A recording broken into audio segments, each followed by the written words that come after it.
में जाओ तो सारी मांग को समेट दो, अपने मुंह से कुछ मत बोलो कि हुजूर आ तो गया हूं, अब आपकी अता का मुतमन्नी हूं, दामन पसारे हुए हूं, जो आपकी मर्जी का है वो मेरे दामन में डाल दीजिए। क्या कहो? जो यही तरीका है। देखो अल्लाह की बारगाह में रसूलुल्लाह गए तो अल्लाह ताला ने क्या फरमाया? हल का हाजती, तुम्हें मुझसे कुछ हाजत है? तो मेरे नबी ने जो हरदम अपनी उम्मत को याद कर रहे थे वहां भी याद कर लेते, अल्लाह बस मेरी एक ही हाजत है, मेरी उम्मत मेरे लिए हिबा कर दी जाए। लेकिन वहां आपने अपनी हाजत नहीं पेश की, अपनी आजिजी पेश की, अपनी इनकिसारी पेश की। क्या पेश किया कि वमा अबदना का हक्का इबादती का, वमा अरफना का हक्का मारिफती का। अल्लाह जैसा मुझे तेरी बंदगी करनी चाहिए थी मैं कर ना सका, जैसा मुझे तेरा ओबीडियंट होना चाहिए था मैं वैसा ओबीडियंट नहीं हो सका, और मुझको तुझे जैसा देखना चाहिए था मैं देख ना सका। ये क्या है? आजिजी है, इनकिसारी है। तो जब बंदा आजिजी इनकिसारी पेश करता है तो अल्लाह की बड़ी रहमतें होती हैं। अल्लाह भी राजी हो गया कि हबीब ले लो ले लो, एक दो नहीं 50 देता हूं। इतने नबियों को भेजा, उनमें से सबको नहीं दिया, किसी किसी को दिया, वो भी इतना नहीं दिया, किसी को 1 दिया, किसी को 2 दिया, लेकिन आपको 50 देता हूं। और सिर्फ आप ही को नहीं देता हूं, आपकी उम्मत को भी देता हूं। जो इसे कबूल कर लेंगे वो आपके लिए हिबा कर दिया जाएगा। क्या है वो चीज बताओ, जोर से बोलो। तो जो लोग नमाज पढ़ने लगते हैं खुशू खुजू के साथ, वो तो नबी के लिए हिबा हो गए। फिर भी बहुत बड़ी जमात है जो बेनमाजी है। तो अल्लाह ताला ने दूसरा इनाम क्या दिया वो सुनो। दूसरा इनाम अल्लाह ताला ने दिया कि हुजूर को शफाअत कुबरा अता फरमाई। क्या? और हुजूर किसके शफी होंगे? ये जो नमाजी थे ये तो हिबा हो गए, ठीक। सिद्दीक अकबर नमाजी हिबा, उमर फारूक नमाजी हिबा, उस्मान गनी नमाजी हिबा, अली नमाजी हिबा, फातिमा नमाजी हिबा, हसनैन नमाजी हिबा, ठीक है। गौस ख्वाजा नमाजी हिबा, अशरफ जहांगीर नमाजी हिबा, अशरफुल औलिया नमाजी हिबा। ये तो हिबा हो गए, ठीक है ना। लेकिन फिर भी बहुत बड़ी जमात उम्मत की ऐसी है कि जो गुनहगार है, और हुजूर किसी एक उम्मती को जहन्नम में नहीं जाने देना चाहते हैं। तो अल्लाह ताला ने उन्हें दूसरा इनाम क्या दिया? शफाअत कुबरा, ठीक है। हौज़े कौसर, लिवाउल हम्द, ठीक है। मेरे अजीज, तो ये इनाम लेकर भी मुस्तफा है, फिर भी ये समय नबूवत है कि अश्कबार है, फिर भी ये समय नबूवत है कि अश्कबार है। अब मैं आपको बताता चलूं कि मक्के से मदीने तशरीफ ले गए, मगर आहोजारी में कमी न की। एक रोज हुजूर सल्लल्लाहु अलैहि वसल्लम, अब मैं इस आयत करीमा का शान नज़ूल आपके सामने पेश करके अपनी बात को खत्म कर दूंगा, ठीक है। एक रोज रसूल कायनात सल्लल्लाहु अलैहि वसल्लम बगैर किसी को इत्तला किए हुए और वो मस्जिद नबी से चले गए। जब फजर से जोहर हो गई, हुजूर तशरीफ नहीं लाए, तो साहबा ने समझा हो सकता है कि कोई हाजत हो गई हो, हुजूर नहीं आए। लेकिन जब असर में नहीं आए तो खलबली हो गई, जब जोहर में नहीं, मगरिब में नहीं आए तो और खलबली हो गई। हत्ता के काशाने नबूवत में खबर भिजवाई गई कि अल्लाह के रसूल को हो क्या गया कि तशरीफ नहीं लाए। तो मुकद्दस बीवियों ने भी इत्तला भिजवाई कि हम भी परेशान हैं, सुबह से अब तक हुजूर मस्जिद नबी से हुजरे में क्यों नहीं तशरीफ लाए। अहले बैत अतहार से पूछा गया, फातिमा जहरा से पूछा गया, कि अली आपके वहां तो नहीं है? कहा हम भी इंतजार करते हैं। हुजूर फजर में सबसे पहले हमारे दरवाजे पे आके फरमाते थे अस्सलात अस्सलात या अहल बैत, अहले बैत नमाज नमाज। लेकिन हमने ये आवाज सुनी नहीं फजर से, हम भी बेचैन है रसूलुल्लाह कहाँ गए। गर्ज के ये बेचैनी तमाम अंसार और महाजिर में फैल गई, सब बेकरार हो गए कि अल्लाह के रसूल कहाँ गए। ठीक, हत्ता के मक्के मदीने के जो ईसाई और यहूदी थे वो भी परेशान हो गए, क्योंकि हुजूर जब से उस मुकाम पे तशरीफ ले गए जहां पहले बीमारियों की आमाजगाह थी, सिर्फ मरीज सिर्फ मरीज सिर्फ मरीज, लेकिन जब से हुजूर का कदमे मैमनत लुज़ूम पड़ा वो जगह यसरब से मदीना बन गई।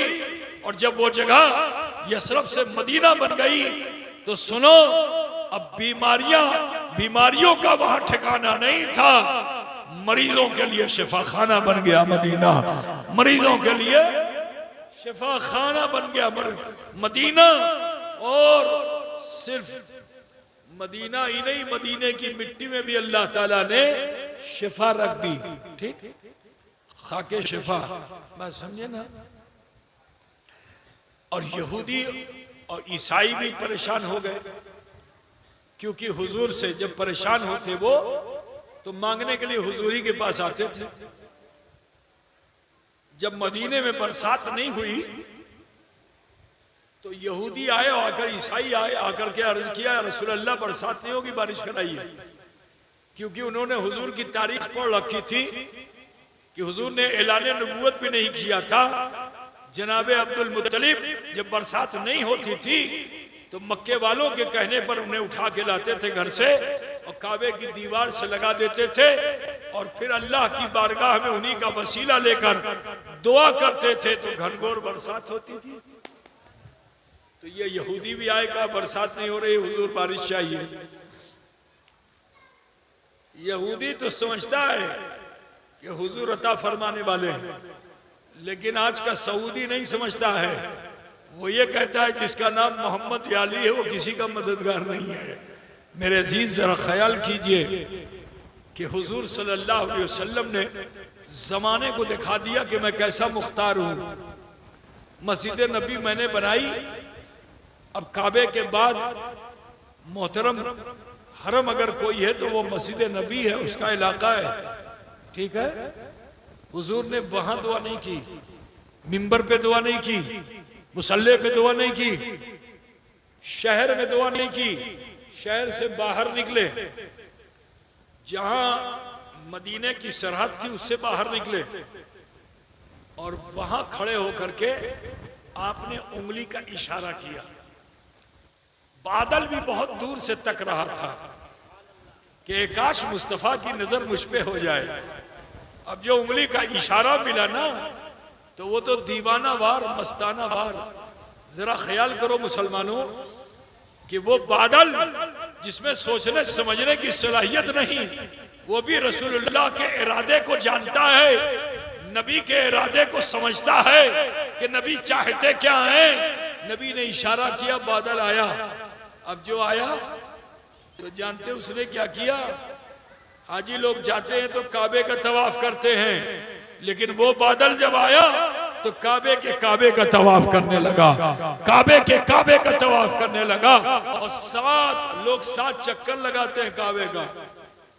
1 घंटा लगता होगा, 40 मिनट लगता होगा, 20 मिनट लगता होगा। ठीक है, लेकिन वो बादल था कि जो 7 चक्कर में नहीं 7 दिन तक चक्कर लगाता रहा। कितने दिन तक? एक टुकड़ा था, यहां बरसा वहां बरसा वहां बरसा वहां बरसा, मदीने को जलथल कर दिया। जब पानी ज्यादा हो गया, घरों में आने लगा पानी, तो फिर ये यहूदी लौट के आए और आकर अर्ज किया, या रसूल अल्लाह अब बारिश को रोक दीजिए। बोलिए। हुजूर सल्लल्लाहु अलैहि वसल्लम फिर गए वहीं, सरहद को सीमा को पार किया और खड़े हुए, फिर इशारा किया। जरा सोचो, वो बादल है कि जो नबी के इशारे को समझता है। आज अफसोस है कि हदीसों का अंबार है किताबों में, लाखों लाख हदीसें रसूल पाक ने अपनी उम्मत के लिए छोड़ दी। हुजूर ने बताया कि पेशाब ऐसे करो बोलकर, हुजूर ने फरमाया कि तहारत ऐसे करो बोलकर, हुजूर ने फरमाया कि ऐसे सो बोलकर, ऐसे खाओ बोलकर, ठीक है। नबी फरमाते गए, वही शरीयत बनती चली गई। लेकिन आज अफसोस है कि हम उस बादल का वो बादल हमसे अच्छा है कि जो नबी के इशारे को समझता है। और लेकिन आज अफसोस है कि हम नबी की हदीसों को सुनते भी हैं मगर अमल नहीं करते। मेरे अजीज लौटो, अहादीस करीमा जो नबी ने हमारे लिए हमें पेश फरमाई है उस पर हम अमल करें। बहरहाल तो अब मैं अर्ज कर रहा था कि वो यहूदी भी बेचैन, सिर्फ वही नहीं, जो मदीने के जानवर थे ना, ऊंट भेड़ बकरियां, इन्होंने मुंह चलाना बंद कर दिया, जिसको जुगाली बोलते हैं। आपकी भाषा में क्या बोलते हैं? क्या बोलते हैं? क्या पाकुर? पाकुड़ तो वहां है तुम्हारे झारखंड में, उधर पाकुड़ है। क्या बोलते हैं? अजब अजब का नहीं है, गा है, पागुर है। अच्छा, पागुर बोलते हैं, ठीक। जब जानवर पागुर ना करे तो समझो बीमार हो गया। तो जानवरों ने पागुर करना छोड़ दिया, परिंदों ने परवास करना छोड़ दिया, परों को गिरा करके, मुंह को अपनी बॉडी में छुपा करके और टहनियों पे बैठे हुए हैं। पूरे मदीने का ये हाल है, हर तरफ गम ही गम है, हर तरफ अफसोस ही अफसोस है, हर तरफ उदासी उदासी है। 3 दिन तक मदीने में हुजूर को तलाश किया गया, नबी नहीं मिले। हत्ता कि तीसरे रोज सिद्दीक अकबर, उमर फारूक, उस्मान गनी, तलहा जुबैर, अली अल मुर्तजा, सलमान फारसी वगैरह एक सहाबा की जमात तलाश करते करते मदीने से बाहर निकले तो देखा कि पहाड़ के दामन में एक मैदान है जिसमें एक चरवाहा खड़ा है अपने जानवरों के साथ, ऊंट भेड़ बकरियां लेकर। हजरत उमर ने जो उसको देखा तो एक उम्मीद बंदी के शायद ही जानता हो, तो दौड़ कर गए और जाने के बाद उस चरवाहे से चरवाहे को चरवाही बोलते हो, कुछ और बोलते हो? चरवाहे से पूछा तो नाम लेके नहीं पूछा। ये अदब था सहाबा का कि हुजूर का नाम लेने में भी उनको अदब था, ठीक है। हम लोग तो नाम ले लेते हैं, लेकिन सहाबा को नाम लेने में भी अदब था, सुए अदबी समझते थे। तो हजरत उमर फारूक गए और जाकर उस चरवाहे से पूछा। क्या पूछा? शमशुद्दोहा को देखा, बदरुद्दुजा को देखा, नूरुल हुदा को देखा, कहफुर वरा को देखा, सदरुल वरा को देखा। अब जरा ख्याल कीजिए कि जब अलकाबात मुस्तफा को उस किसान और मजदूर के पास जो देहाती था, देखानी, उसके सामने जब हजरत उमर ने ये पेश किया तो जवाब में बस इतना ही कहता है, ला अलम ला अरफो, ला अलम ला अरफो, ला अलम ला अरफो। न मैं जानता हूं न पहचानता हूं। उमर फारूक मायूस होकर वापस लौट रहे थे कि उसने फिर आवाज लगाई। जैसे गांव खेत में किसान होता है ना, तो गांव वालों की आवाज बहुत भारी होती है ना। शहर के लोग बड़ी नजाकत से बोलते हैं और गांव का आदमी डपट के बोलता है ना। दुबला पतला भी होगा, आवाज उसकी बड़ी टनाटन होती है। लोग तो गांव के रहने वाले हो, है ना, आवाज में बड़ा दम होता है उसके। और शहर वालों की क्या आवाज होगी? खाते तो बिरयानी है मगर आप बोली नहीं निकाल पाते, ठीक है ना। यहाँ बेचारा सूखी रोटी खाता है मगर दम है। तो वो भी गांव का आदमी था। जैसे ही उमर फारूक मुड़े ना तो चिल्ला के बोलता है, ठहरो ठहरो। गांव वालों की बोली होती ना ऐसा। अब जो क्या हो, सो गए क्या है? सो रहे हैं? सुनेंगे भाई आप लोग? बंद कर दूं? गला बैठा हुआ है तो ये हाल है। अगर कयाम की हालत में हो गया तो क्या हाल होगा? है ना, सुनेंगे भाई आप लोग ना, तो समाप्त कीजिए। हजरत उमर ठिठक गए, किसान करीब आया, उसने आके कहा कि देखिए भाई मैं एक बात आपको बताना चाहता हूँ। क्या बताना चाहते हैं? कहा मैं ये बताना चाहता हूँ कि 3 दिन से मैं अपने इन जानवरों को लेके आता हूँ, ऊंट भेड़ बकरियों को, ये पागुर नहीं करते हैं, ये खेत इस चरागाह से घास नहीं चरते हैं। और कुछ कुछ देर के बाद पहाड़ से किसी आदमी के रोने की आवाज आती है, तो हमारे ये जानवर ये भी रोते हैं। जैसे ही इतना कहा ना, सिद्दीक अकबर की बाँछें खिल गई, सबको रोका। बड़ा नाज था हुजूर पे कि मैं जो कहूंगा हुजूर मान लेंगे। बचपन के साथी थे, सबको रोक के खुद गए, पहाड़ पे चढ़ गए। तो गुफा में अल्लाह के रसूल सजदे में थे। गुफा तो समझते होगे ना तुम लोग, पहाड़ के पास रहने वाले हो, केव। गुफा में रसूल पाक सजदे में थे। सिद्दीक अकबर जब हुजूर की बारगाह में हाजिर होते थे सलाम करते थे। हुजूर जिस हाल में भी होते थे सिद्दीक अकबर का जवाब जरूर देते थे, लेकिन आपने जब सलाम किया सजदे से सर नहीं उठाया रसूलुल्लाह ने। कुछ देर इंतजार किया, फिर सलाम किया, लेकिन फिर भी सजदे से सर नहीं उठाया। तो ये ख्याल आया कि शायद वही इलाही का नुज़ूल हो रहा है। थोड़ी देर और खामोश खड़े रहे, इंतजार किया। जब हुजूर ने सजदे से सर नहीं उठाया तो फिर सलाम किया, लेकिन तीसरे सलाम पे भी हुजूर ने सजदे से सर नहीं उठाया। तो सिद्दीक अकबर ने यह समझ लिया कि लगता है रसूलुल्लाह मुझसे नाराज है, अल्लाह के रसूल लगता है मुझसे नाराज है। तो हजरत सिद्दीक अकबर की आंखों में आंसू आ गया। कभी ऐसा हुआ ही नहीं था कि सिद्दीक अकबर सलाम करें और जवाब ना मिले। आज जब जवाब ना मिला तो आप ये एहसास लेके लौटे कि लगता है अल्लाह के रसूल मुझसे ही नाराज होके यहाँ आए हैं। तो रोते हुए नीचे आए। उमर फारूक मिले तो लिपट गए और दहाड़े मार के रोने लगे। हजरत उमर ने तसल्ली दी। जब थोड़ा सुकून मिला तो पूछा उमर ने माजरा क्या है? कहा ए उमर, लगता है रसूलुल्लाह मुझसे नाराज हो गया है, मेरे सलाम का जवाब नहीं दिया। हजरत उमर ने उन्हें तसल्ली दी, परेशान मत हो, मैं अभी जाता हूं, राजी करके लाता हूं। हजरत उमर फारूक भी इसी उसमें थे, उम्मीद और यकीन पे थे कि मैं जो कहूंगा रसूलुल्लाह मान लेंगे, मेरी राय तो अल्लाह मानता है। अब उमर फारूक भी पहुंचे पहाड़ पे, गुफा में देखा हुजूर सजदे में।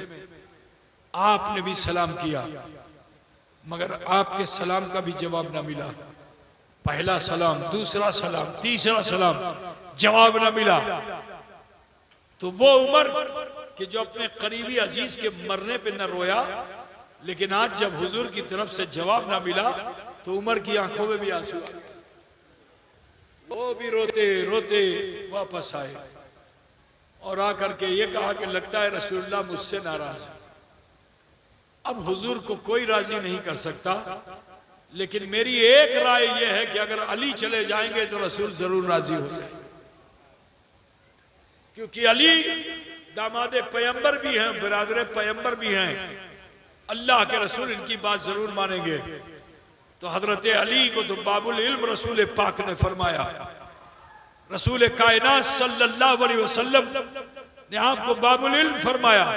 तो हजरत अली ने फरमाया कि जब इन दोनों बुजुर्गों से नहीं राजी हुए तो मुझसे क्या राजी होंगे। मेरी एक राय है कि अगर आप चाहते हैं कि रसूल राजी हो जाएं तो सैयदा फातिमा को भेज दिया जाए। अगर बीबी फातिमा जाएंगी तो रसूल राजी हो जाएंगे। अब मामला यह था कि सैयदा फातिमा तो पर्दे में रहती थी, बहुत पर्दा करती थी, बहुत हया वाली बीबी थी, उनको कैसे राजी किया जाए। तो उस जमात में हजरत सलमान फारसी, जिनको हुजूर ने अहले बैत में शामिल किया और उम्र में काफी बड़े थे वो, तो सबने ये कहा कि ये बुजुर्ग हैं, इनकी बात फातिमा मान लेंगी, लिहाजा इन्हीं को भेजा जाए। तो हजरत सलमान फारसी को राजी करके भेजा गया। आप गए, बीवी फातिमा के दरवाजे पे दस्तक दी, पूछा कौन? कहा मैं सलमान। किस गर्ज से आए हो? कहा बीवी रसूल पाक सल्लल्लाहु अलैहि वसल्लम की खबर लग गई है, हम लोग गए लेकिन किसी के मनाने से राजी नहीं हो रहे हैं। ऐ सैयदा चलिए और चल के बाबा जान को राजी कर लीजिए।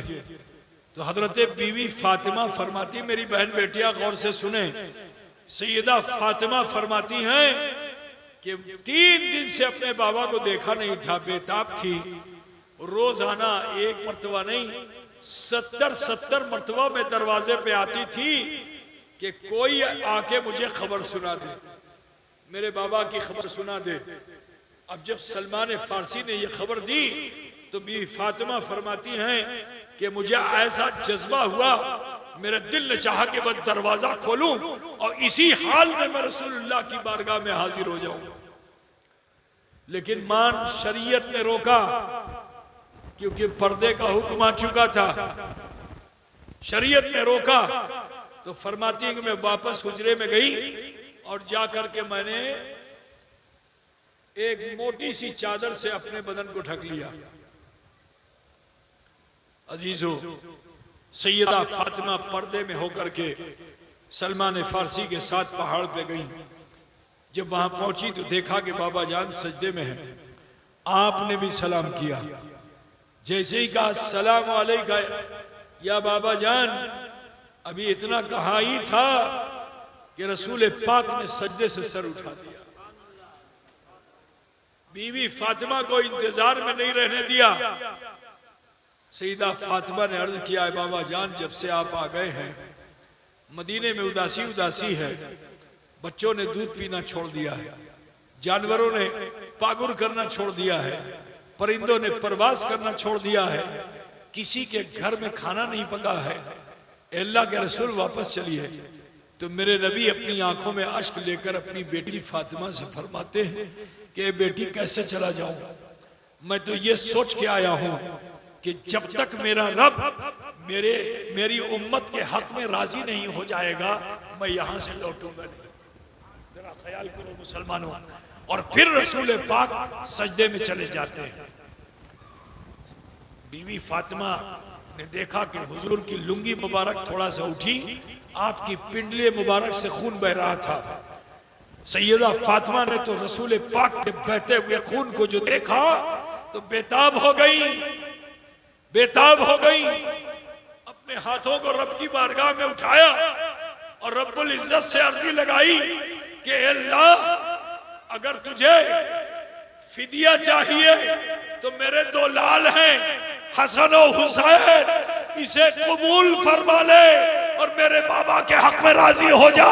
अभी सैयदा फातिमा ये दुआ कर ही रही थी कि हजरत जिब्रील अमीन इस आयत करीमा को लेकर बारगाह मोहम्मदी में हाजिर हो गए कि वला सौफा युती का रब का फतरदा अन करीब है महबूब, आपका रब आपको ऐसी ऐसी नेमतें अता फरमाएगा कि आप राजी हो जाए।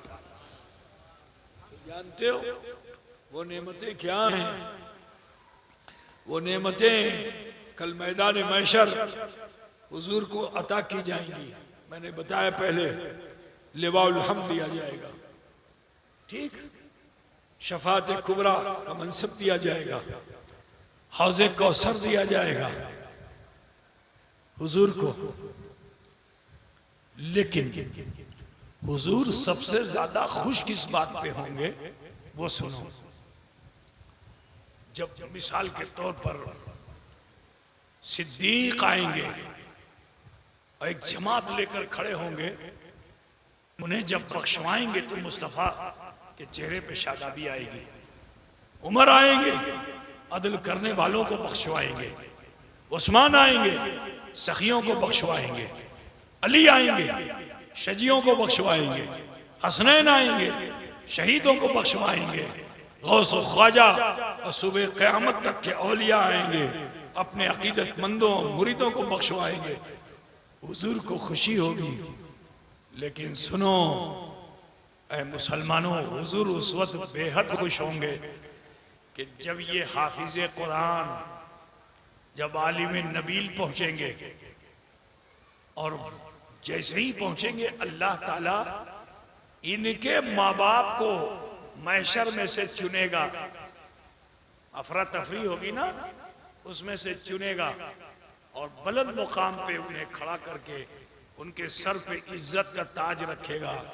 तो जब इन बच्चों के माँ बाप के सर पर इज्जत का ताज रखा जाएगा तो मेरे मुस्तफ़ा राजी होंगे, खुश होंगे। बिरादरान इस्लाम इसी पे बस नहीं। जब अशरफुल उलूम बनाने वालों में से किसी ने गारा दिया, किसी ने मिट्टी, किसी ने सीमेंट, किसी ने सरिया, किसी ने बजरी, किसी ने ईटा, किसी ने पैसा, किसी ने दाल, किसी ने चावल, ठीक, जो कुछ भी दिया, किताब दिया, जो कुछ भी दिया, तो अगर एक चुल्लू पानी भी तालिब इल्म को आपने दिया ना, तो अल्लाह का हुक्म है कि एहसान करने वाले का बदला एहसान है। तो ये बच्चे तो यहां से पढ़ के चले जाएंगे, आपके एहसान का बदला तो नहीं दे पाएंगे, लेकिन कल मैदान महशर खुदा न खास्ता आपकी ढेर सारी खूबियां हैं, नेकियां हैं, लेकिन कोई एक खता ऐसी है कि जिसकी वजह से रब नाराज है और आपको वो सजा देने जा रहा है, तब ये खामोश नहीं रहेंगे, इनकी जुबान बोल पड़ेगी। ये अर्जी लगाएंगे कि अल्लाह, ए परवरदिगारा, ए रब्बे कदीर, जिसको तू सजा देना चाहता है ये मेरा मोहसिन है, इसने मुझ पर एहसान किया था। जब मैं तालिब इल्म था, क्या अशरफुल उलूम में पढ़ रहा था, तो इसने मेरे पर एहसान किया था। बैठने की जगह नहीं थी, चटाई दी थी, बिस्तर दिया था, खाना दिया था, पानी दिया था, सोने के लिए दिया था। अल्लाह, इसका एहसान मैं चुका ना सका, तेरा ही हुक्म है कि एहसान का बदला एहसान है। तो ए अल्लाह, ए परवरदिगारा, तेरी बारगाह में आज हम हाजिर हैं। ए मौला, तू करम फरमा दे, इसे सजा ना देकर इसकी खता को माफ कर दे। रहमत हक बहाना मी जोयत, अल्लाह की रहमत बहाने तलाश करती है। तो जब ये हाफिज कुरान तुम्हारी सिफारिश करेगा मैदान महशर, तो अल्लाह ताला अगर सजा देने वाला होगा तो तुम्हें सजा ना देकर जजा अता फरमाएगा, जन्नत भेज देगा। तो जिस वक्त इनके कहने पर खुदा राजी होगा, मुस्तफ़ा भी राजी हो जाएंगे। बात समझ रहे हैं ना? ये हाफिज कुरान वो हैं कि जब एक हाफिज कुरान घर में होता है तो उसका फायदा, तुम्हारे वहां कोई डीएम हो जाए तो अपने बेटे को भी फायदा नहीं पहुंचा सकता, ठीक है ना? लेकिन एक हाफिज कुरान अपनी पीछे की 7 पुश्तों को बख्शवाने की सलाहियत रखता है। अब्बा अम्मा को, दादा दादी को, नाना नानी को, ठीक है, परदादा परदादी, लकड़ दादा लकड़ दादी, 7 पुश्त ऊपर और 7 नीचे, जो इसके बाद आने वाली जनरेशन है उसे बख्शवाएगा। ये बात समझे ना? एक आलिम 14 पुश्तों को बख्शवाता है, हाफिज 7 पुश्तों को बख्शवाता है। कितनी बड़ी क्वालिटी है। तो लिहाजा ऐ मुसलमानों, आपसे कहना यह है कि खुद भी इल्म दीन हासिल कीजिए और अपने बच्चों को भी इल्म दीन से आरास्ता पैरास्ता कीजिए, इसकी बड़ी सख्त जरूरत है। ऐ मुसलमानों, आप सबसे कहना है कि ये अशरफुल उलूम जिसकी बुनियाद हुजूर अशरफुल औलिया ने रखी, उस वक्त ये जगह वीराना थी, यहाँ आने में भी डर लगता था, जमीन बहुत गड्ढा। हजरत का काम वहीं ज्यादा हुआ जहाँ गड्ढा ही गड्ढा था, है ना? अशरफुल उलूम भी गड्ढा ही था, अभी भी कुछ गड्ढा उधर पड़ा हुआ है ना? लेकिन सुनो, शुआएं जो हैं या तो ऊपर से आती हैं या नीचे से जाती हैं, है ना? तो अल्लाह का शुक्र है कि ये लगाया हुआ चमन जो अशरफुल औलिया का है, जिसकी आबियारी में आपने भी हिस्सा लिया और जिसकी हिफाजत में हाफिज अब्दुल जलील ने अपने तन मन धन की बाजी लगा दी, आज अल्लाह का शुक्र है कि ये इल्म का मरकज बन चुका है। आप सबसे कहना है कि खुद भी इल्म हासिल कीजिए और अपने बच्चों को भी इल्म दीन से आरास्ता पैरास्ता कीजिए, क्योंकि ये दुनिया के लिए भी फायदेमंद है और आखिरत के लिए भी फायदेमंद है। अजीजों, ये तो हुआ इनकी बात। हुजूर सिर्फ इन्हीं से खुश नहीं, तुमसे भी खुश हो सकते हैं। आखिरी बात अर्ज करके रुखसत होना है। तुमसे भी खुश हो सकते हैं। जानते हो कैसे?